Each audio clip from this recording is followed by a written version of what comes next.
Women are powerful creators.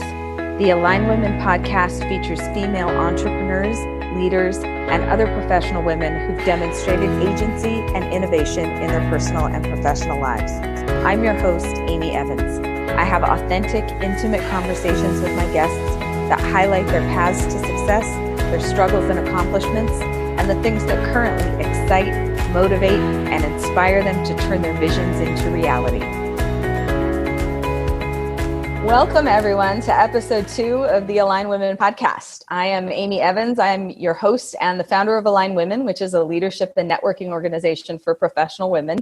The podcast features female entrepreneurs and leaders and other professional women who've demonstrated agency and innovation in their personal and professional lives. And with me today is Andrea Jenson. She's the CEO and the founder of the Cashflow CFO. And Andrea and I met earlier this year at a speaker's workshop, and I immediately liked her, and especially her commitment to serve female entrepreneurs. Welcome, Andrea. Thank you, Amy. I'm very excited to be here today. I am excited to have you. We're going to talk about your business. We're going to talk about an event that you have coming up in January. So let's get into the questions. I love that you describe yourself as a money mindset champion for female entrepreneurs. And I'd like you to tell us about what led you to focus on that niche in particular and what unique needs female entrepreneurs have when it comes to money mindset. Absolutely. So, having a background in finance and accounting and working directly after college in venture capital, I found myself to be the only woman in the room, in a lot of rooms. And so when I decided that I was going to go out and start my own business, I realized that there was a big opportunity to share what I have learned, both, technical and also just day-to-day operational of how to manage a business's finances, how to scale it, how to grow it, how to not run out of cash while you're scaling it and growing it, and really apply that to an underserved market, which is women entrepreneurs. And also, if you think back in history, it was just 100 years ago that, women couldn't even vote. And so here we are today, running very successful businesses, employing a large share of the economy. And there was a gap that a lot of women that I spoke to, when I talked to them about their P&L or their balance sheet, they confided, I just want to bury my head in the sand. I don't know. And, women grow at the level of comfort that they're at. And so to get that comfort for them to be able to grow and expand to the next level in their business, having that financial foundation was key. And so I love that. And I wonder, do you think that women may be underserved because there are not as many men in financial services to provide those financial services and education to them? Do you think that it's an education issue, meaning women aren't generally encouraged when they're going through the educational process to look at math, finance, accounting type courses? Or do you think that it's a socialization, that it's just not messaging that women are given that they have the aptitude to deal with business books? I think it's a combination of both, actually. So if I look in my just generations, my grandma didn't know how to balance a checkbook when my papa passed away because he had always handled that. So that's one piece of it. The other piece of it is a lot of these women that are starting businesses don't come from a business school background. They're there's so many different types of businesses out there. And so their genius might be in something that is completely different from being able to read a financial statement. And although it's a key piece of running a business, a lot of people are like, oh, well, create a business plan and go spend money on marketing and get leads. And it's like, okay, well, how many leads do you have? How much do you have to spend on those leads? And so there's just missing information out there that that these women aren't getting. And also just, they're not interested in either because it's not in alignment with what their business is. And it's not something that they particularly gravitate towards. Totally. And I certainly see that an entrepreneur may have a wonderful idea and be really good at execution, or really good at motivation, or really good at systems, and maybe doesn't have the aptitude for the finances, or just doesn't want to do it. And that idea that we could have it all doesn't necessarily mean that we can do it all, or that we should have to do it all. And I love that you referred to the idea of the zone of genius, and the idea that we should really focus on the things that are our zone of genius, and we can either learn or outsource the pieces that aren't. Yeah. And I think it should be a combination of both of those, learning and outsourcing, because, at the end of the day, this is your money that you're talking about. It's your livelihood. And yes, there should be somebody, business owners often ask me, when should I hire a bookkeeper? And I say, well, that should be your first hire. It doesn't have to be a full-time. It could be a super, super fractional, somebody that you just use for a couple hours a month. But you have to have somebody, that's your money, and that should be your number one focus, because what you count counts. And, money is the lifeblood to growing your business, to being able to deliver your product and service out there in the world. And it's also, you've got to pay yourself and be able to support your family and lifestyle and all of those other things that you're at the end of the day in business to do. For sure. And I see a lot of women who, in my industry, have huge hearts and want to serve and are very good at doing it, and believe that the money will come and that it will all take care of itself. But they really can't do the work that they want to do if they're not making sure that they have the infrastructure, the financial infrastructure to grow and to scale. And it's fun to remind women in that position that they can actually have a bigger impact if they take care of the financial piece of their business, because they'll be able to have more influence and get their message or their service or their product out to more people if they have the financial piece of their business in place. Absolutely. And there's so much that goes into, the whole mindset piece for women too, is that we have to be a good steward of money. Mm-hmm. And that means that we have to be, mindful of when it comes in, what's happening while it's in your business, and then how it goes back out and who it goes back out to. So there's a lot that's mindset, and then also tactical that goes along with it. So in the interest of that, I love that you have a free course that teaches women and business owners how to read their financial statements. Mm-hmm. What skills, when a woman goes through that course, what skills does she have when she finishes the course, and how can people access that course? Yeah. So it's something that my team thought I was crazy when I said, I'm just going to give it away for free. Like, I want every woman to know how to read a financial statement, because it really, it levels the playing field. So if you're in a highly competitive market with 3 other people that know how to read financial statements and you don't, you're at such a disservice to yourself.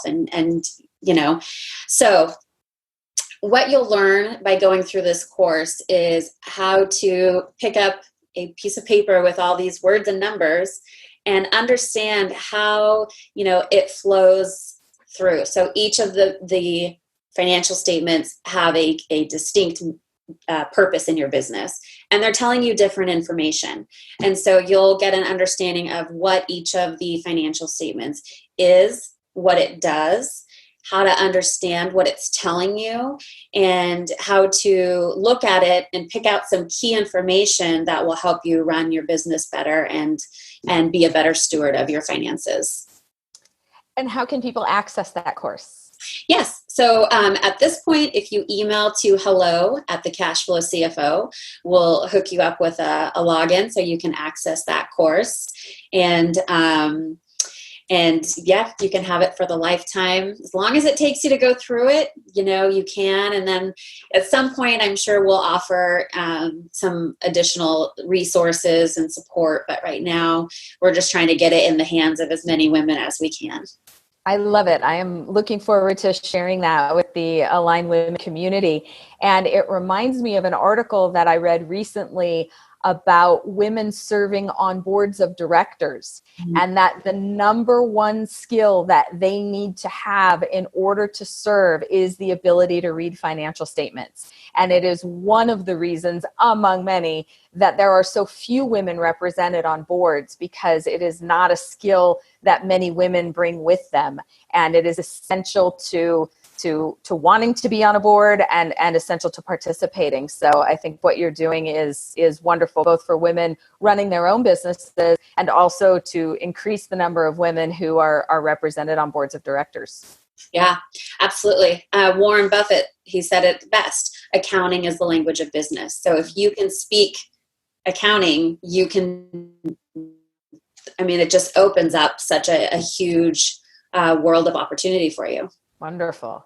So finances are obviously your zone of excellence in your business or in your personal life, and feel free to get personal.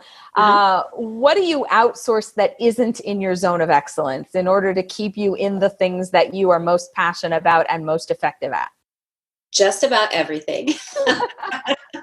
I am a really, really strong believer in, do what you do best and bring in other people that do what they do best, and let them have the room and the space to do that in your business, in life. I have an 8-month-old baby. And so, it takes a village for sure. I'm running a business. I've got, obligations with the family and other things. So I definitely have a lot of resources that I use as far as online grocery delivery, good old Amazon, just the basic little things like that. But it comes in, such clutch moments when you're like, oh, I forgot I need to XYZ for, I also have an 11-year-old daughter for her school and I can have it here in 2 days.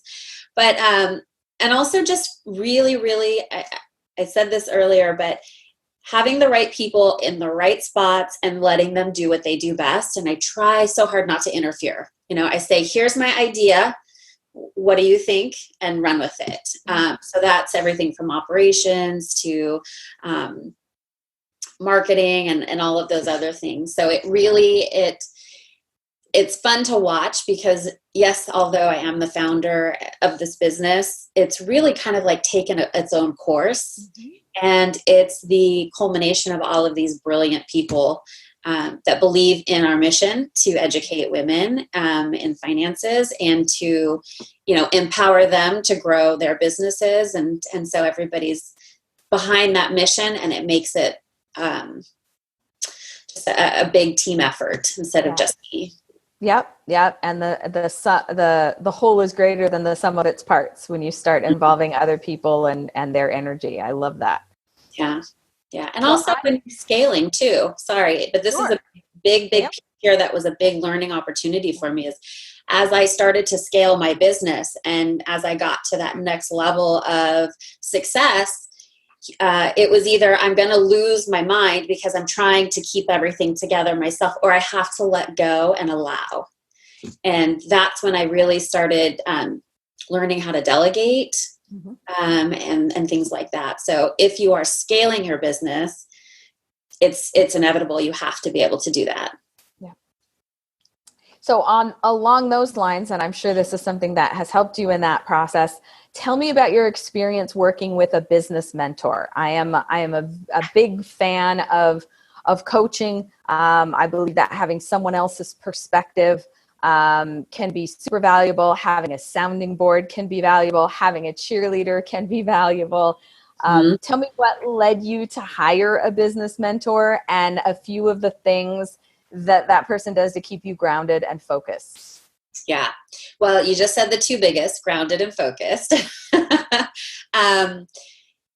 So my decision was, I knew I had some big goals, and I knew that I wanted to shorten timelines. And so I didn't want to have to go through the trial and error of growing a business. And so I went out and sought somebody who has been there, done that, and has the wisdom and the patience and the grace to lead me the kind of in the direction that I needed to go, and not necessarily, yes, they are a business mentor, but I also look at them as they're part of my board of directors. Sure. And so I know, coming from corporate background, the value of having all of these different people in the conversation with their different experiences and insight. And so, so that's one of the big things that they do for me is keep me accountable, keep me on track. Like I said, I've set some big goals. And so, working backwards, I've got milestones that need to be hit to achieve those goals in the time frame that I've set out for. And so it's just really having somebody there that kind of brings you back in when you get out here as, the entrepreneur shiny object syndrome. Totally. Yep. Totally. I relate to that. I like building new systems. And so when I build a system and it starts working well and humming along and I can throw things at it and it sort of processes them, I get bored with it. And then I want to build a new system. Right. I get bored before it's actually time to walk away from it. So I get the shiny object, stay over here, squirrel, stay over here. But what's been really nice about that is I've been able to get traction staying in my lane enough that I've been able to say, okay, I'm going to set aside 5% of my net income to either go play with in business development or to invest back into the company. And so having that discipline, I then say, okay, I have this budget. I know my budget I can play with now to go and try some new stuff and see. And it protects my cash flow and it protects my distributions as a business owner so that I don't, get too wild with spending on new stuff that, and that's part of business too, is you've got to do that R&D, the research and development. Experiments. That's part of the entrepreneurial life is you go first, figure it out, give it a try, see if it works. Absolutely. And so I tell my clients, you can do that all you want, as long as it's in budget. Right. Of course. So tell me about the Cash Flow Cure workshop that is happening in January. Where is it? How long does it last? What can attendees expect? Who are the ideal attendees for this event? And where can people get more information about it? All right. So this is something that was created out of necessity too. We do a lot of virtual work with our clients, and we wanted something that was a get out of the office, be able to spend some time and really focus on yourself and your business and do it in a very chic, comfortable beachfront place with wine and lunch, and really just make it be a full experience. Because a lot of times when you're dealing with money and numbers, it's easy for people that are not numbers oriented to begin with to kind of get off, one full day working on numbers is a lot for some people. Sure. So we thought, let's add in all these other fun elements that will make it a relaxing environment to be able to absorb the content that we are teaching them, and then be able to network and meet some other amazing business owners and collaborate, because we all, at the end of the day, have similar growing pains.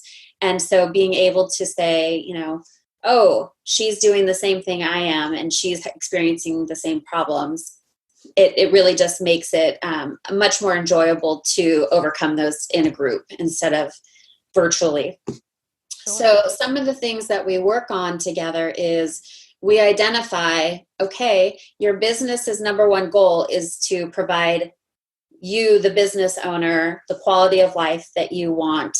And how much is that costing? It's hard for you to create a cash flow forecast, a budget, when you don't really know at the end of the day, how much money do you want to be taking home?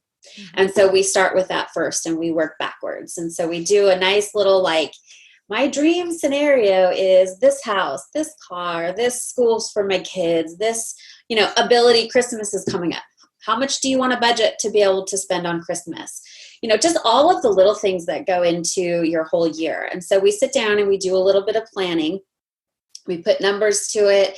And then we say, okay, it's really not as much as I thought it was. It's not a big, scary number, and it's doable.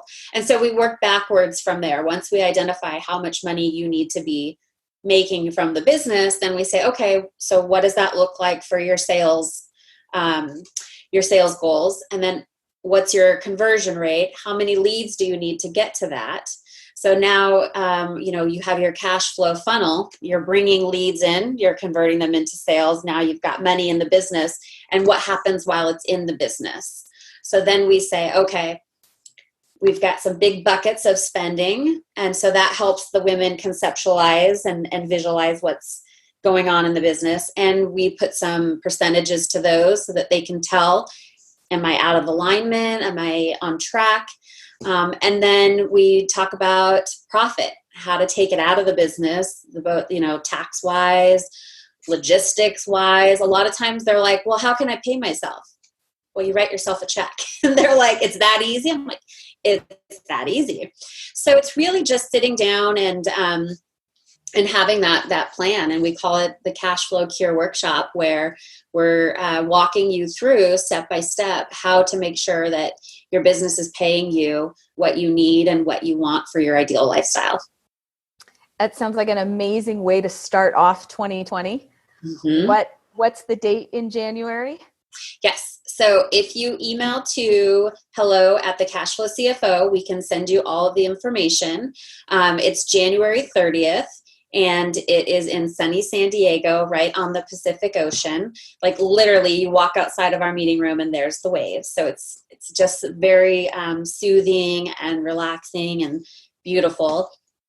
And the fun part is I love wine. So I made sure that we had wrapped up the day with some wine and appetizers, and lunch is included. And so it's just a very relaxing way to learn some big complex things, but not in a scary way. And you're not sitting in a classroom or a conference room that's, just very static and stuffy. It's a very relaxing day. So I think that's fantastic that you are able to do that for women. Where can people find you online, on social media, if they want to reach out to you for more information about any of the things that we talked about? Absolutely. So our website is thecashflowcfo.com, and the email is hello@thecashflowcfo. And I love just chatting about business. So any business owners out there that just want to kind of kick some ideas around or anything, I invite you to reach out, make that connection.